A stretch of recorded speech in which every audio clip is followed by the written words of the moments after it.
और अभी आपको बराह रास्त ये चलते हैं इस्लामाबाद, जहाँ पर तर्जुमान दफ्तर खारजा मुमताज ज़ेहरा बलोच मीडिया ब्रीफिंग दे रही हैं। Operation, especially in the economic domain. We also remained engaged with the Afghan authorities on issues relating to security and border management. This was a significant year in Pakistan-Iran relations.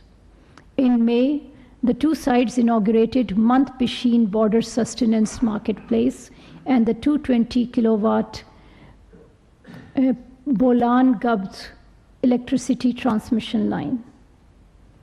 5-year strategic trade cooperation plan 2023 to 28 in June was being bilateral target of US $5 billion. The two sides have also agreed to institutionalize bilateral economic consultations. In pursuance of our vision of regional connectivity and mutual prosperity, Pakistan also continued its robust engagement with countries in Central Asia within the context of ECO. Pakistan promoted regional cooperation in trade, transport, connectivity, energy, tourism, and economic growth and productivity.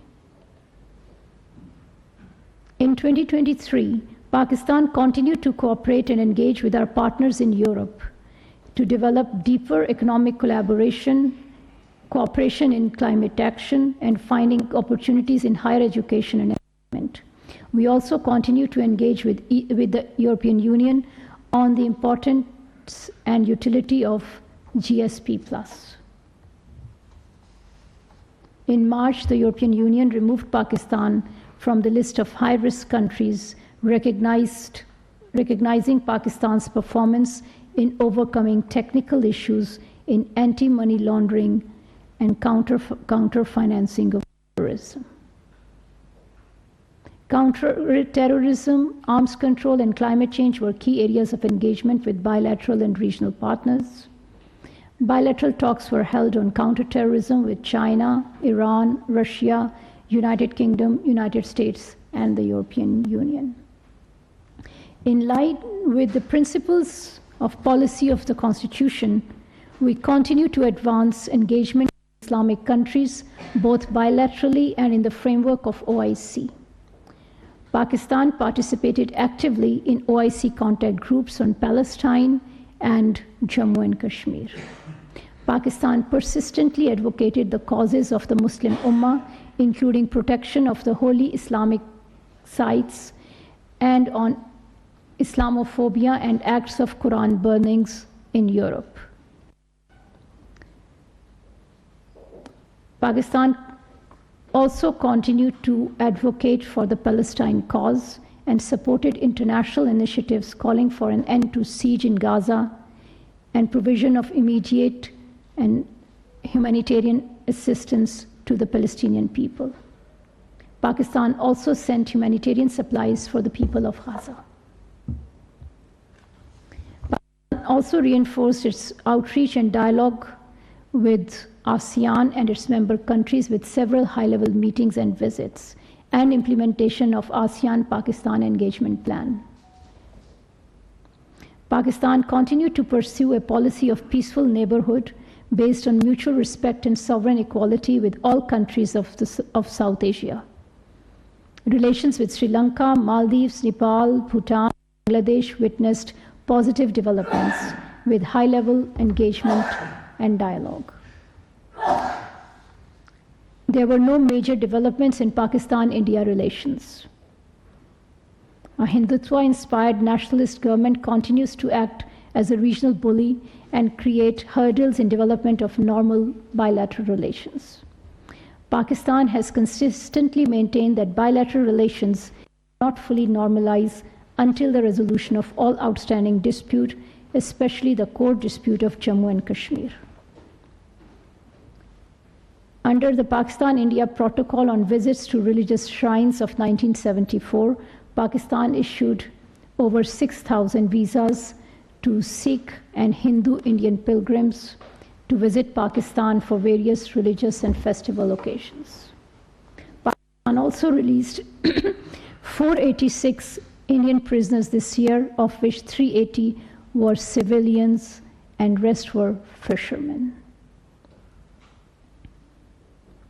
India continued to use its military might to suppress the people of IIOJK. Throughout the year, Pakistan raised its voice for the people of Kashmir at all relevant bilateral and regional forums.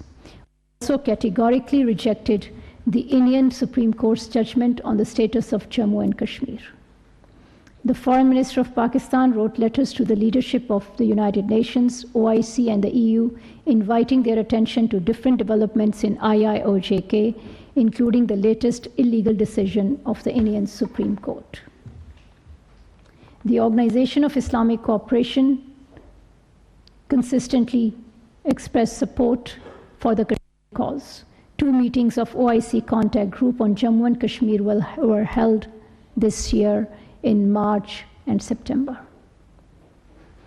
OIC Secretary General's Special Envoy on Jammu and Kashmir and a delegation of British parliamentarians visited Azad Jammu and Kashmir to obtain first-hand information of the situation on ground.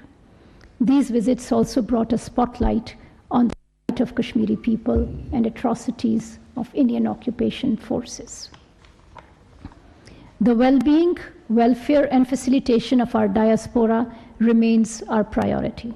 Our missions abroad continue to facilitate overseas Pakistanis and provide relief and assistance to those in distress. In 2023, several measures were taken to move towards automation for effective and responsive service delivery for overseas Pakistanis. In February, online attestation of power of attorney for overseas Pakistani was launched globally in all Pakistani missions abroad. In March, Pakistan ratified the Apostille Convention.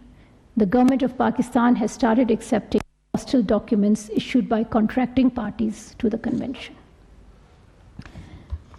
Pakistan's embassy in Khartoum, supported by our missions in Jeddah and Cairo, safely evacuated 1,500 Pakistanis in May and June 2023. Similarly, 68 Pakistani residents were safely evacuated from Niger in July 2023. Our relevant missions also coordinated with the local authorities in Italy, Greece, and Libya to rescue Pakistanis aboard capsized migrant boats and to repatriate dead bodies. The Ministry of Foreign Affairs and Pakistani missions abroad will continue to promote Pakistan's external relations and protect its interests at the global level. Thank you. Islamabad में तर्जुमान दफ्तर खारजा Mumtaz Zahra Baloch media briefing दे रही थी। उन्होंने कहा कि रवां बरस पाकिस्तान के लिए सफारती लिहाज से अहम रहा। बहुत सारे दौरे किए गए। पाकिस्तान की आला क़यादत के दौरे से मुख्तलिफ ममालिक के साथ ताल्लुकात मज़ीद मज़बूत हुए।